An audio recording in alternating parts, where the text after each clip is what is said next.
It was not what we expected, nor what we wanted. But again, it just proves the power of them. They ripped that door right off. They literally pulled the door right off. We actually had to call in the joiner, had to come in and reinforce the steel. So we had to double the thickness of it and the hardness of it. And they're already starting to chew it again. You can see the bite marks on it.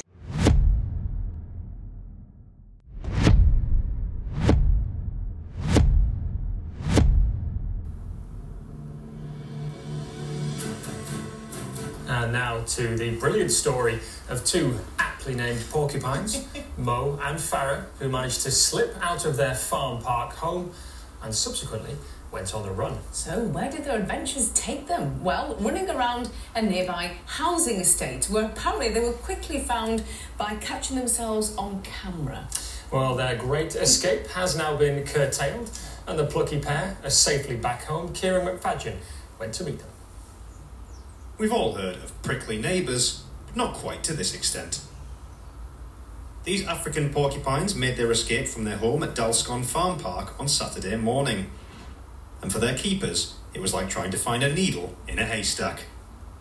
They were spotted by resident and keen amateur photographer Keith Higham as they were nosing around at Dumfries estate. Luckily, they didn't manage to puncture any tyres on their trip.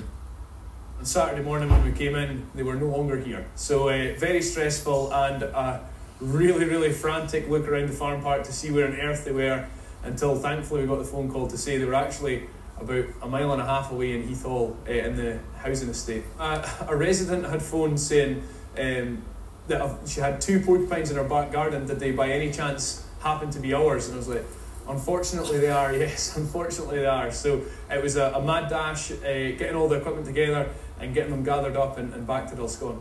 The pair had been moved into their fresh enclosure on Friday night, ready for the opening of the park's new small animal experience. The porcupines had managed to dislodge a door fitting, proving that where there's a quill, there's a way.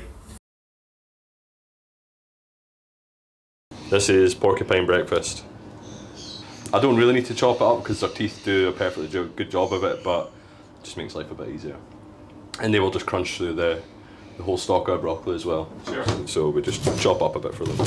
Usually it's 1 bowl twice a day, but because the babies have grew so much and they're eating us out of house and home, we're now on to 2 bowls with the additional wee biscuit here and there throughout the day as well. I usually like to feed them when visitors come into the park so they get the chance to actually see them, because if there's no food there, chances are they'll be in their pen or in their hide. So when people come in, I like to go out with the food and then it brings them all out. Everybody gets a chance to see them.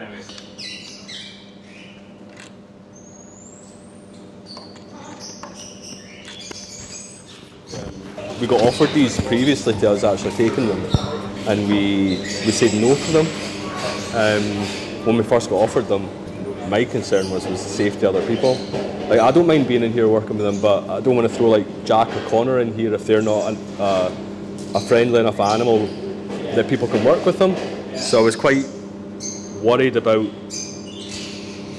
the safety of others in that sense.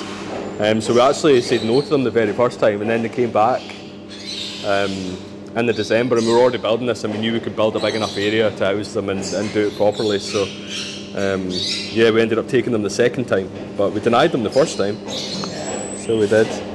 Luckily enough, these are super chilled out, so I don't really need to worry. It's still always in the back of my head what they could do, but I don't tend to worry about it quite as much. This is a bribe. We don't go in here without some sort of bribe. The babies are born, it's called precocial, so they're born ready to go. As soon as they're born, their eyes are open, they've got all their fur, their teeth are matured, and they will literally feed off mum as a main food source for a couple of weeks. So after about 2 weeks, then they'll go on to solid foods, or they'll at least start solid foods, but they'll continue to take milk off mum for quite some time as well. So, like I say, as soon as they're born, they're ready to go and scavenge and look for whatever they need.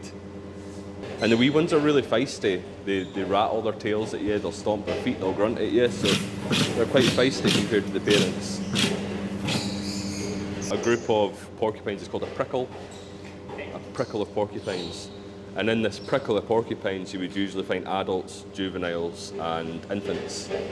As soon as the juveniles get to maturity, then they'd disperse, and then the next ones would come up, and they'd always be I'd say always, but there would most likely be a group of juveniles, infants, and adults, until the juveniles then hit the breeding stage and disappear, and then the infants will come, and then there'll be another litter that follows.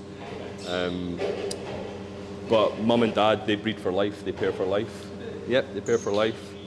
So you never need to really worry about, for example, if you had another 2 females, you would never really need to worry about dad trying to breed with the young females because he's too focused on her.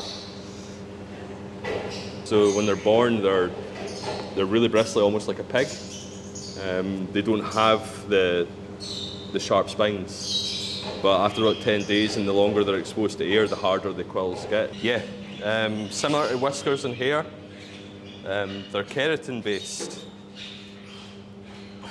So that's just a wee wispy one there. They shed them quite regularly, and it's a misconception that they actually launch their quills. I'd say that's the question I get most, is can they launch their quills? And believe me, if they could launch their quills, I wouldn't be in here with them.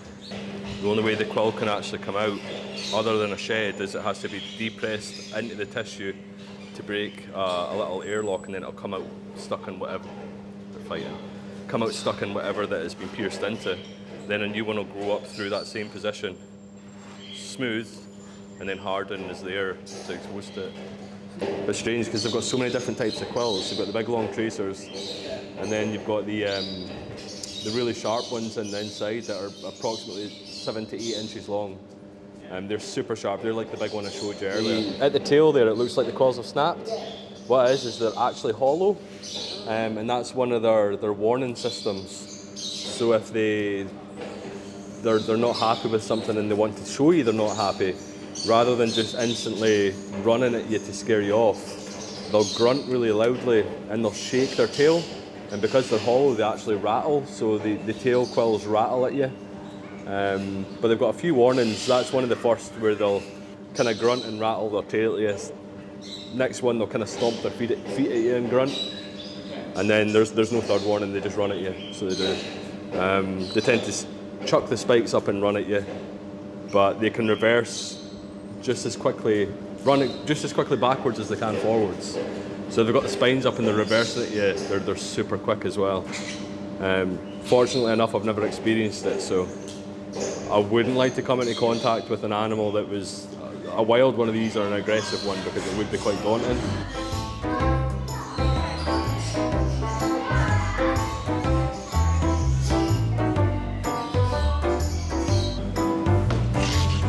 Thanks for watching, guys, and we'll see you in the next one.